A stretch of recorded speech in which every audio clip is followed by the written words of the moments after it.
근데 이제 그때 그만두고 나신 뒤에 총선에 나갈 거란 얘기는 끊임없이 나왔어요. 봐라, 임종석 실장 종로로 이사 가지 않았느냐. 종로 지금 나가려고 그러는 거, 이 얘기 들으셨죠? 예. 그 솔직하니 생각은 조금 있으셨던 거예요? 물론이죠. 저도 뭐 생각도 있었고 다만 결정한 상태는 아니었고 다가오는 총선이 그때 시점에서도 예. 중요하고 저도 뭐 힘을 보태고 힘을 보태는 또 제일 좋은 방법은 스스로 출마하는 거니까. 그렇죠. 그런데 당시 여러 가지 상황을 봐서 뭐 이번에는 좀 저축해도 둔다 그런 생각도 있었고요. 임종석 전 비서실장 왔습니다. 찬조 연설이 있겠습니다. 일상을 지키면서 이 선거를 가장 훌륭하게 치러내고 계십니다. 여러분 한 분 한 분이 대한민국입니다. 진심으로 존경합니다. 감사합니다. 네, 여당 내에서는 이제 차기 대선에 누가 나설지 그런 부분들이 초미의 관심사로 떠오른 것 같습니다. 임종석 전 실장의 행보도 그 가운데 있는 건가요? 그렇습니다. 보신 것처럼 임종석 전 실장은 이번 총선 기간 중에 정말 말 그대로 동해번쩍 서해번쩍 하면서 지원 주소에 참 많이 다녔어요. 예. 그런데 아까 보신 것처럼 투표 하루 전날에 이낙연 전 총리 지원 유세를 한 이후에 아직까지는 두문불출을 하고 있거든요. 그 일각에서는 이번 총선 압승의 숨은 1등 공신은 임 전 실장이다 이런 얘기도 들더라고요. 그래서 임 전 실장 측은 마음의 빚을 조금 내려놓은 느낌이고 숙제를 한 느낌일 것이다 이런 얘기도 하는데 어쨌든 임 전 실장 같은 경우에는 총선 이제 불출마를 선언하면서 앞으로 난 통일운동에 좀 매진하겠다 이런 얘기를 했잖아요. 이런 입장에도 아직은 변화가 없는 것을 알려주고 있는데 그런데 이제 이번 총선 압승 그리고 압승 이후에 임 전 실장을 소환하는 이런 목소리가 계속해서 나오기 때문에 향후 임 전 실장의 행보가 상당히 주목이 되는 그런 상황입니다. 예. 임종석 전 실장이 여기저기 지원 유세를 많이 다닌 것은 사실입니다. 그렇다고 해서 임 전 실장이 정말 이번 여당 압승의 숨은 1등 공신입니까? 숨은 1등 공신으로 어떻게 보면 포장돼 가는 모습이 누가 좀 포장한 있어요. 겁니까? 기자들이 포장한 겁니까? 아니면 사실상 본인이 포장한 겁니까? 이게 지금 더불어민주당의 당내 역학 구도를 좀 볼 필요가 있는데 그러니까 지금 이낙연 전 총리, 이낙연 후보가 지금 현재로서는 가장 강력한 차기 대선 후보죠. 그런데 이낙연 후보의 경우 친문 세력의 전폭적인 지지를 받지는 못해요. 쉽게 말해 당내 조직이 없다. 네. 게다가 또 하나가 문제가 뭐냐면 호남 출신이기 때문에 소위 말해서 영남계의 지지를 획득하기 어렵다. 대선 국면에 들어갔을 때 영남 후보가 호남 후보들도 유리할 가능성이 있다라는 이런 정치 공학적인 계산까지 들어가게 되면 이낙연 후보만으로는 불안하다. 대항마가 필요하다. 같은 경쟁자가 필요하다. 따라서 임종석 전 실장이 좋다. 이런 이야기가 나오는 거예요. 특히 또 임종석 전 실장은 친문 세력의 핵심 주자이기도 하고 동시에 386 세력의 대표 간판 스타이기도 하기 때문에 여러 가지 이제 이야기들 속에서 차기 대선 후보로 소환될 가능성이 있다라는 이야기가 나오고 있는데 본인은 또 서울시장에 대한 그 의지도 예전에 보였기 때문에 어떤 행보를 선택하든 간에 임종석 전 실장의 행보는 앞으로 더불어민주당 내에서 당내 역학 구도 그리고 차기 대선 후보 경쟁 구도에도 영향을 줄 수 있다 이렇게 보시면 될 것 같아요. 선거 전 각종 대선 후보 여론 지지조사를 보면은 임종석 전 실장의 이름은 이제 후보에 들어가 있지는 않고 그러나 이제 좀 달라질 수 있다. 네, 그렇죠. 알겠습니다. 숨은 1등 공신이 아니냐 뭐 이거와 관련해서도 여러 가지 이제 평가가 엇갈린 부분이 있고 어제 잠깐 다뤘습니다만은 양정철 민주연구원장은 조용히 백의종군하겠다라고 얘기했죠. 이분이 숨은 1등 공신이다 이렇게 또 주장하시는 분들도 있던데 왜 이렇게 1등 공신이 많습니까?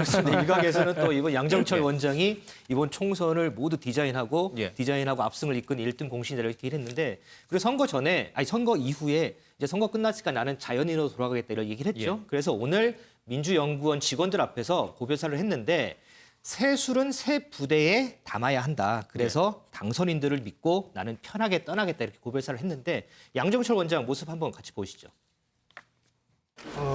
너무 엄청난 결과를 만들어 주셔서 무섭기도 하고 두렵기도 하고 국민들께서 주신 이 명령이 얼마나 엄중한지를 새삼 깨닫습니다. 이번에 당선된 분들이 국민들께서 주신 그 엄중한 명령이 얼마나 무겁고 깊은 것인지를 잘 아실 것이라고 생각을 하기 때문에 이 어려운 상황에 대통령님을 도와서 잘 헤쳐나가 주실 거라고 믿고요. 새 수는 새 부대에 담아야 되기 때문에 당선되신 분들이 역할을 잘 해주실 것으로 믿고 편안하게 당을 떠나봅니다. 그래서 저 이제 멘트 뒤에 앞으로 그러면 계획이 뭐냐 물어봤더니 그냥 여기저기 몸이 좀 많이 아파서 난 좀 쉬겠다 이런 얘기를 했는데 예. 지난 대선 이끌면서 승리했죠. 이번 총선 이끌면서 승리했죠. 아마 다음 선거를 앞두고 또 다시 또 등판하지 않을까 싶습니다. 예. 양정철 원장 이번에 이제 열린민주당 이 위성정당 분당 과정에서 여러 가지 이제 대립각을 세우기도 했죠. 그런데 이번 선거에서 많은 유권자들, 특히 이제 여당을 지지했던 많은 유권자들을 보면은 솔직히 자기 지역구에 나오는 후보를 잘 모른다. 그냥 코로나19 때문에 그냥 여당 찍어줬다 이렇게 말씀하시는 분들이 많아요. 그러니까 선거 기획을 잘해서 또는 뭐 어떤 누가 유세를 와서 그 후보를 당선시켜준 게 아니라 그냥 코로나19 때문에 후보가 누군지 정확히 모르는 상태에서 그냥 여당 후보 이렇게 찍었다는 유권자분들이 꽤 많다는 얘기들이 지금 나오고 있는데 이렇게 되면 이분들이 자꾸 자기들이 숨은 1등 공신이라고 얘기하는 것들이 안 맞는 거예요, 민심하고는. 네. 그래서 이제 선거 예. 결과에 대한 정말 냉혹한 분석이 필요합니다. 예. 그러니까 여당 입장에서 보면 뭐 지금 다 1등 공신이라고 그러겠죠. 예. 그렇지만 과연 이 선거 결과가 아까도 얘기했지만 정말 어떤 면에서 보면 여당이 잘해서 어떤 면 문재인 대통령이 여러 가지 잘해서 이거 했는 것인지 또 후보가 어떤 면에서 보면 잘해서 했는 뛰어나서 것인지 그런지. 이런 예. 부분들 잘 분석해야지만이 2년 앞으로 다가온 이제 대선과 예. 또 지방선거에 아마 효율적으로 대처할 수 있을 거예요. 아마 저는 뭐 양 원장이 이제 앞으로 그런 역할을 좀 할 거로 봅니다. 근데 이제 어떤 면에서 보면 이번 선거가 굉장히 여당 압승으로 끝났기 예. 때문에 어떤 면에서 문재인 대통령은 집권 후반기까지 레임덕 없이 갈 수 있는 그런 중요한 어떤 기회를 예. 얻었습니다. 그렇다면 보통 대선 같은 경우에 이게 대통령이 레임덕 상황에 들어가면 많은 후보들이 이제 난립하기 시작해요. 서로 간의 어떤 경쟁도 예. 시작하고. 그런데 이제 이번에 어떤 면에서 여당이 많은 의석을 얻었기 때문에 그런 우려들은 조금씩 저는 잦아들 것 같습니다. 예. 그럼에도 불구하고 결국 이제 대선이 이제 있기 때문에 아마 연말이나 내년 초 되면 본격적인 대선 레이스가 이제 시작이 될 겁니다. 예.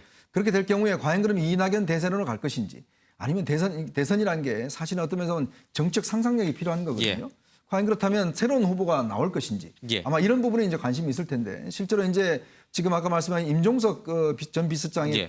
이 공이 크다라고 띄우는 부분은 제가 생각하기에는 이번에 청와대 출신들이 18명이 당선이 됐어요.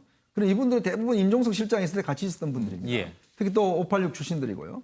그렇다면 이분들은 뭐겠습니까? 결국 어떤 면에서 임종석 실장을 중심으로 해서 뭔가 뭉쳐내는 부분이 예. 아니겠어요? 또 당내에는 이낙연 후보뿐만 위원장뿐만 아니라 또 이재명 지사라든지 박원순 시장이라든지 김두관 지금 의원이라든지 각각의 어떤 대선 주자들이 뛰고 있는 상황이에요.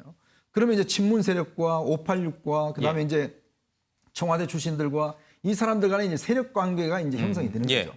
결국은 제가 볼 때는 아마 겉으로는 조용히 갈 겁니다. 왜냐 대통령의 영향력이 예. 굉장히 세기 때문에. 그러나 물밑에서는 서로 간의 세력을 확대하기 위한 아마 치열한 다툼이 벌어질 것이고 예. 그 다툼 속에 저는 임종석 실장도 등판할 가능성이 예. 거의 많다 이렇게 봅니다. 참 우리 언론들이 굉장히 좀 뭐랄까 앞서간다고 해야 될까요? 일부 언론에서는 이제 지금 여권 내의 잠룡들, 이른바 대선 후보들 측근들이 얼마나 이번 총선에 이제 당선이 됐는가 분석을 많이 했는데 박원순 시장 계열로 분류되는 의원들이 12명 정도가 이제 당선이 됐고 이재명 지사의 경우는 이제 2명. 그리고 이제 김부겸 유력했던 후보는 사실은 이제 낙선을 했고 물론 이제 이낙연 전 총리가 압도적으로 좀 뭐 선두주자를 달리고 있긴 합니다만 글쎄요 이런 것들이 의미가 있는 건가요? 의미가 있죠. 왜냐하면 예. 특히나 이제 박원순 시장 같은 경우에는 예. 지금 이재명 지사에게 역전됐단 말이에요. 예. 이번 코로나19를 거치면서 오히려 대응이라든지 이런 것들을 자신 나름대로 최선을 다했습니다만 예. 이재명 지사가 자신을 추월한 상황이기 때문에 예. 이건 어떻게 보면 당내에서 자신의 기반과 그러니까 세력이 얼마나 뒷받침돼 주느냐 이 싸움으로 지금 메워야 된단 말이에요. 예. 이 메우는 데 있어서 김원희 목포 당선자를 비롯해서 자신의 측근들이 이번에 당선자로 많이 국회에 들어간다. 당내에서 목소리를 낼 수 있는 포지션을 차지한다는 것은 2명의 당선자를 배출한 이재명계보다는 유리하다. 아무래도 좀 유리해지는 그런 구도가 생길 수 있죠. 예.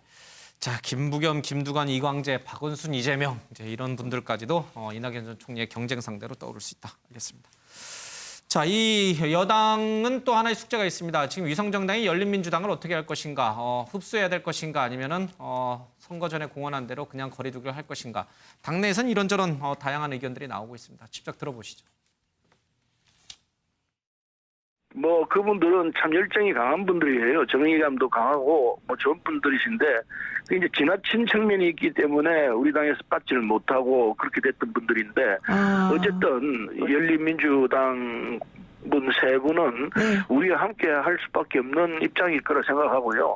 당에서 좀 논의를 해야 한다고 생각합니다. 어떻게 할 건지 논의를 해야 되기 때문에 좋은 관계 유지되고 그리고 함께 할 수 있는 이런 상황이 있을 수 있다고 생각합니다. 유호정 기자, 서른 의원은 지금 이렇게 열린민주당을 결국은 포용해서 함께 가지 않겠냐라고 주장하지만은 당 사무총장 윤호중 사무총장은 절대 안 된다. 우리가 분명히 얘기하지 않았느냐. 열린민주당은 우리와 함께하는 위성정당이 아니다라고 선언을 했었잖아요. 네, 그렇습니다. 이 당내 지도부에서도 좀 이견이 나오고 있는 것으로 보이는데요. 윤호중 사무총장 같은 경우에는 이 국민 여러분들께 무소속으로 당선돼서 돌아오는 사람 받지 않겠다. 그리고 열린민주당과의 합당 절대 없다라고 얘기를 했는데 이 메아리가 아직 채 끝나지도 않은 상황에서 이걸 번복할 수 없지 않겠느냐라는 좀 단호한 입장을 보였습니다.